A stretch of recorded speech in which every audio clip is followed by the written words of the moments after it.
Rajahmundry pastor వృత్తికి సంబంధించి రాజమండ్రికి సంబంధించిన జిల్లా ఎస్పీ నరసింహ కిషోర్ కీలకమైన విషయాలు ఆధారాలు మీడియాకు వెల్లడించారు.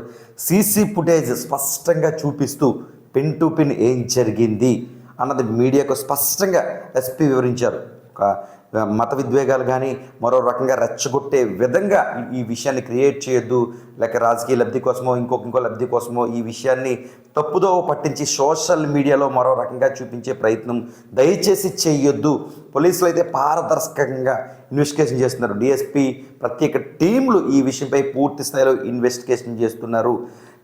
ఇప్పటివరకు ఉన్న సమాచారం ప్రకారం ఏం జరిగింది అన్నది ఎస్పీ అయితే మాత్రం క్లియర్గా మీడియా సమావేశంలో వెల్లడించారు. నిజానికి విజయవాడ నుంచి రాజమండ్రికి తన బుల్లెట్పై ప్రయాణం అయ్యారు. తనకు హెల్మెట్ కూడా పెట్టుకున్నారు.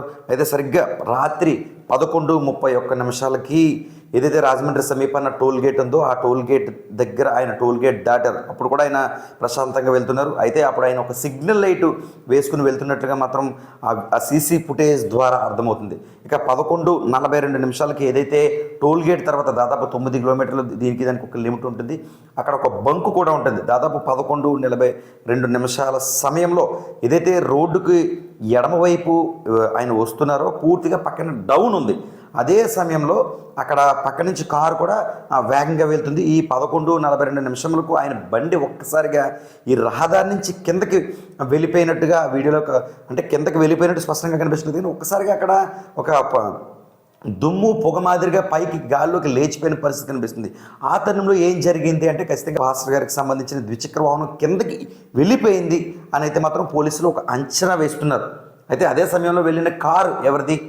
ఈ కేవలం 11 నిమిషంలో ఒక సంచలనంగా మరి ఈ 11 నిమిషాలు ఏం జరిగింది? 11:31 టోల్ గేట్ దగ్గర ఉన్న పాస్టర్ గారికి సంబంధించిన బైక్ 11:42 ఈ మధ్యలో కేవలం 11 నిమిషాల్లోనే ఈ ప్రమాదం జరిగింది. రోడ్డుపై వెళ్తున్న ఈ ద్విచక్ర వాహనం బుల్లెట్ ఒక్కసారిగా కిందకి వెళ్ళిపోవడానికి కారణం ఏంటి? ఆయన హెడ్లైట్ కూడా పనిచేయటం లేదు అంటూ కూడా పేర్కొంటున్నారు. అలాంటి తరుణంలో సిగ్నల్ లైట్ మీద ఆయన వస్తున్నారా? హెడ్లైట్ పనిచేయకుండా అంత దూరం నుంచి వస్తారా? ఇలా అనేక అనుమానాలు అయితే మాత్రం తావెత్తుతున్నాయి. అయితే ఎస్పీ మాత్రం స్పష్టంగా చెప్పారు, దీనిపై పారదర్శక ఇన్వెస్టిగేషన్ జరుగుతుంది. ఆ సమయంలో కారు వెళ్ళింది కాబట్టి ఖచ్చితంగా ఆ కారులో ఎవరు వెళ్తున్నారు, ఆ కారు ఎవరిది, ఇలా ఆ విధంగా కూడా ముందుకు వెళ్తున్నాం. అయితే అక్కడ ఎవరూ లేరు. ఆయన వెళ్తున్న వీడియోలో మనకు స్పష్టంగా సీసీ ఫుటేజ్ చూపించాం. ద్విచక్ర వాహనంపై ఆయనకున్న బుల్లెట్పై స్పష్టంగా వెళుతూనే ఒక్కసారిగా కారు వెళ్ళడం, ఒక్కసారిగా పొగ గాల్లోకి కమ్మేయడం. అయితే ఆ సమయంలో అక్కడ ఏం జరిగింది అన్నది సీసీ కెమెరాలో కూడా స్పష్టంగా కనిపించిన పరిస్థితి అయితే మాత్రం నెలకొంది. ఏదేమైనా పాస్టర్కి సంబంధించి రాజమండ్రిలో నిన్నంతా కూడా ఉద్రిక్త వాతావరణం నెలకొంది.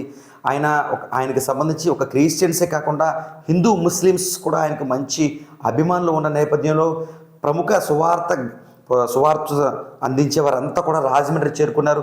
అక్కడ ఆయన మృతదేహాన్ని పోస్టుమార్టం అనంతరం కూడా పరిశీలించారు.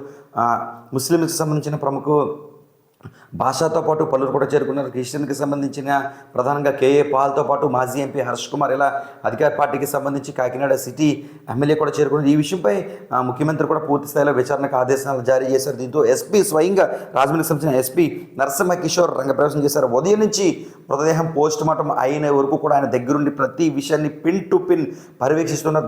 దయచేసి సమన్వయం కోల్పోద్దు, ప్రతి ఒక్కరు కూడా పారదర్శకంగా జరుగుతుందని నమ్మాలంటూ కూడా ఎస్పీ చెప్తున్న పరిస్థితి. క్రిస్టియన్స్ మాత్రం పెద్ద ఎత్తున మోకాళ్ళపై ఆ రాజమండ్రికి సంబంధించిన లాలాచెరువు ఏదైతే ఆసుపత్రిలో ఆ ప్రాంగణంలో మోకాళ్ళపై నుంచుని వీ వాంట్ జస్టిస్ అంటూ కూడా నినాదాలు చేసిన పరిస్థితి నెలకొంది. ఏదేమైనా రాజమండ్రి నేనంతా కూడా ఒక రణరంగంగా మారిందని చెప్పుకోవచ్చు. మొత్తానికి పోస్టుమార్టం అనంతరం హైదరాబాద్ ఏదైతే ఆయనకు సంబంధించిన ఒక చర్చ్ ఉందో ఆ చర్చ్ ప్రాంతానికి తరలించారు. నేడు ఉదయం 10 గంటల నుంచి రాత్రి వరకు కూడా అక్కడ సందర్శనార్థం ఆయన భౌతికాయాన్ని అక్కడ ఉంచినట్లుగా కూడా మనకి సమాచారం అందుతుంది. మరి మొత్తానికి పాస్టర్కి సంబంధించి ఈ సీసీ ఫుటేజ్ ద్వారా ఒక ఉలిక్కి వచ్చింది. ఆయన వెళ్తూ పడిపోయారా, లేక ఆ కారు వెళ్ళడం, ఇలాంటి అనుమానాలకి పోలీసులు అయితే మాత్రం ఇన్వెస్టిగేషన్ చేస్తున్నారు. మరిన్ని విషయాలు తెలియాల్సి ఉంది. ఈ విషయంపై ఇప్పటికే మాజీ ముఖ్యమంత్రి జగన్మోహన్ రెడ్డి కూడా ఈ పూర్తి స్థాయిలో విచారణ జరపాలని కూడా మాజీ ముఖ్యమంత్రి పేర్కొన్నారు. హోంమంత్రి వంగలపూడి అనిత కూడా స్పందించారు. పోలీసులు పూర్తి స్థాయిలో దర్యాప్తు చేస్తున్నారు. ఇందులో ఎలాంటి పారదర్శకం లేదు, అందరికీ కావాల్సిన వ్యక్తి అంటూ పేర్కొన్నారు. ఎందుకంటే తెలంగాణ ఆంధ్రప్రదేశ్ నుంచి రాజమండ్రికి రావాలంటే ఆసామోషి విషయం కదా. ఒక పక్క ఎండలో మండిపోతున్నప్పటికీ కూడా ఆయనపై అభిమానం, ఆయన మాట్లాడే విధానం, ఆయన బోధనలు కూడా తనదైన శైలిలో ఉంటాయి. కాబట్టి పెద్ద ఎత్తున రాజమండ్రికి చేరుకుని ఆయనకు నివాళులర్పించడం కానీ కడసారి చూసేందుకు కూడా అక్కడ చేరుకున్న పరిస్థితి మొత్తం నెలకొంది. మొత్తానికి సీసీ ఫుటేజ్ ద్వారా రాజమండ్రి ఎస్పీ చెప్పిన విషయాలు ఇవి.